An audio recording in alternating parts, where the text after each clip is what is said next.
Bonjour et bienvenue chers téléspectateurs de notre télévision en ligne. Si c'est votre première fois de suivre l'actualité grâce à cette nouvelle chaîne YouTube, nous vous prions de vous abonner, commenter et partager afin que d'autres puissent en prendre connaissance. Cette télévision en ligne vous offre de vraies informations. Les journalistes, c'est Georges Idi. Laissez-moi partager nos informations avec vous.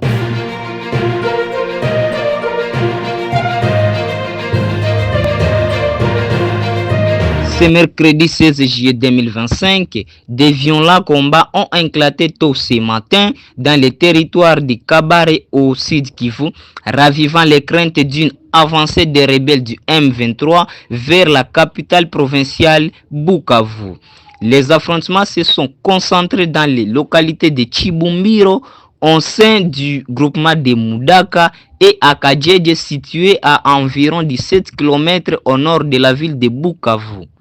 Selon des sources locales et des témoignages d'habitants, les premières détonations d'armes lourdes et légères ont été attendues dès l'aube, opposant les forces de la coalition gouvernementale, notamment les forces armées de la République démocratique du Congo, la FARDC, et les milices d'autodéfense Wazalendo, aux combattants de l'Alliance Fleuve Congo AFC, une coalition incluant les M23 est soutenue par le Rwanda.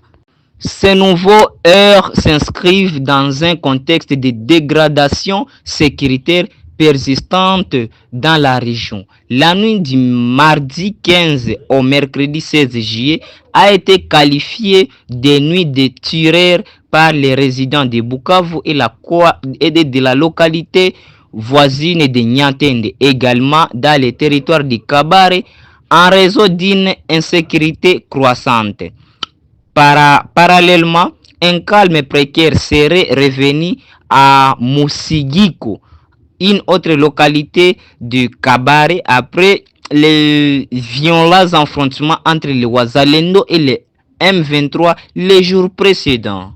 Des informations non encore officiellement confirmées font état de nouvelles attaques menées par la coalition RDF, AFC, M23 contre les positions de FARDC dans la zone. La société civile locale exprime sa vive préoccupation face à cette nouvelle vague de violence qui provoque des déplacements de populations et aggrave une situation humanitaire déjà précaire. Ces combats témoignent la poursuite des hostilités malgré les récentes initiatives diplomatiques visant à une escandale.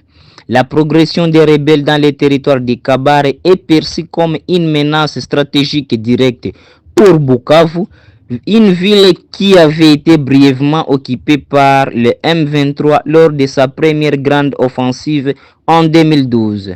Les autorités provinciales et les forces de sécurité sont en état d'alerte maximale pour contrer toute tentative d'encercler ou d'attaque de la ville.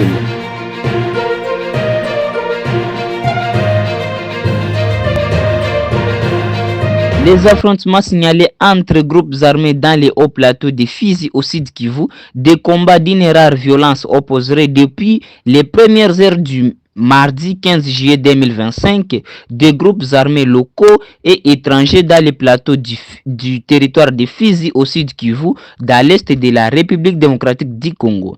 Selon les informations locales, les affrontements mettent aux prises des rebelles de Twirwaneho et de Red Tabara, alliés du M23, à une coalition de milices d'autodéfense de Wazalendo. Les hostilités auraient débuté aux environs de 6 heures du matin dans la localité de Rugezi, un village stratégique situé sur les hauts plateaux, surplombant la plaine de la Ruzizi et la ville de Baraka. Les détonations d'armes lourdes et légères sèment la panique au sein de la population civile prise au piège de cette nouvelle flambée de violence. Les informations qui nous parviennent de la région font état d'une offensive menée par une coalition de milices Wazalendo du CPLC FABB dirigée par un certain lieutenant général autoproclamé Ngomanzito.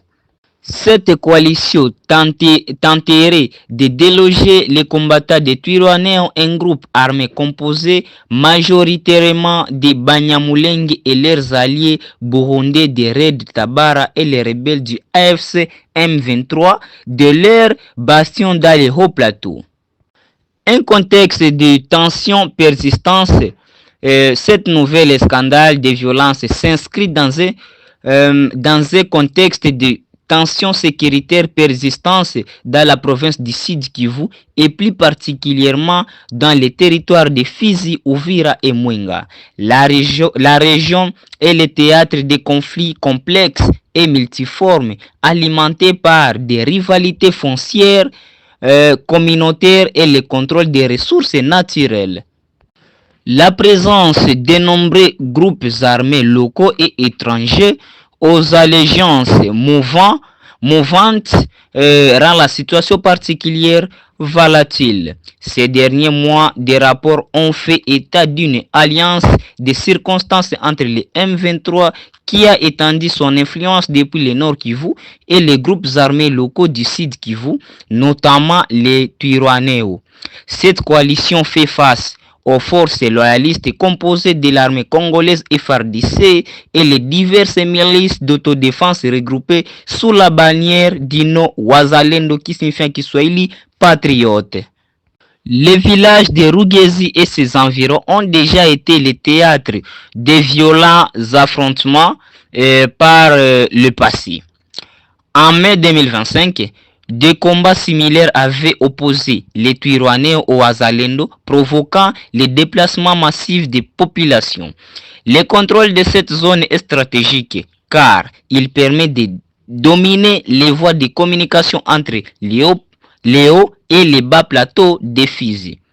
Inquiétude humanitaire et rôle des acteurs régionaux. Comme à chaque nouvelle éruption de violence, les premières victimes sont les populations civiles. Des ressources locales font état de déplacement des populations fuyant les combats en direction des zones jugées plus sûres. La population humanitaire déjà précaire dans la région risque de se détériorer davantage. L'implication des groupes armés étrangers tels que les Red Tabara, Burundi, ajoute une dimension régionale au conflit.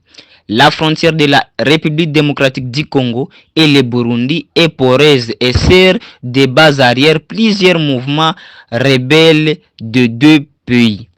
L'armée burundaise est d'ailleurs intervenue sur le sol congolais pour les passer pour traquer ces groupes parfois en coordination avec les FARDC, mais la situation demeure instable.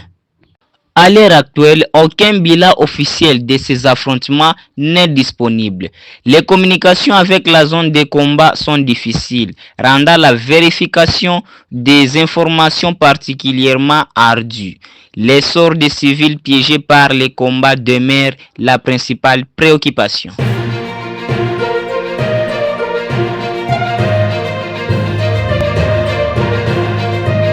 L'ancien chef d'état-major des forces armées de la République démocratique du Congo, FARDC, le général Christian Chiwewe, a été interpellé dans le cadre d'une enquête sur un complot visant à attenter à la vie du président Félix-Antoine Tshisekedi.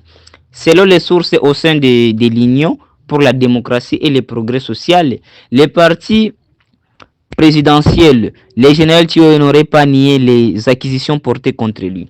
Cette interpellation, qui a eu lieu dans un contexte politique et sécuritaire déjà tendu en RDC, a été rapportée par les médias en ligne Actualité CD.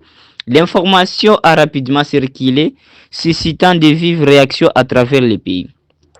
Le général Chiwewe, qui a dirigé l'armée congolaise jusqu'à son remplacement, est une figure militaire de premier plan.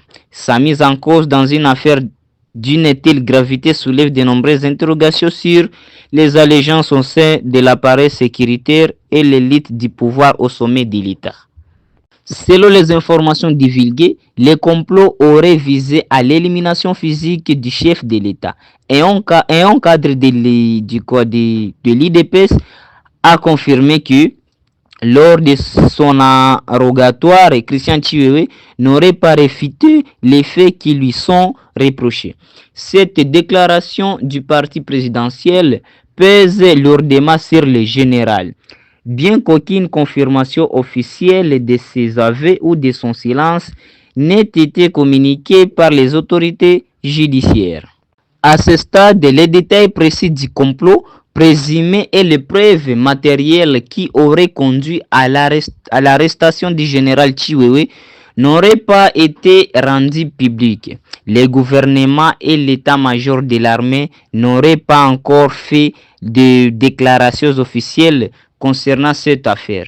De même, aucune réaction de l'avocat ou de la famille du général Chiwewe n'a été publiquement enregistrée.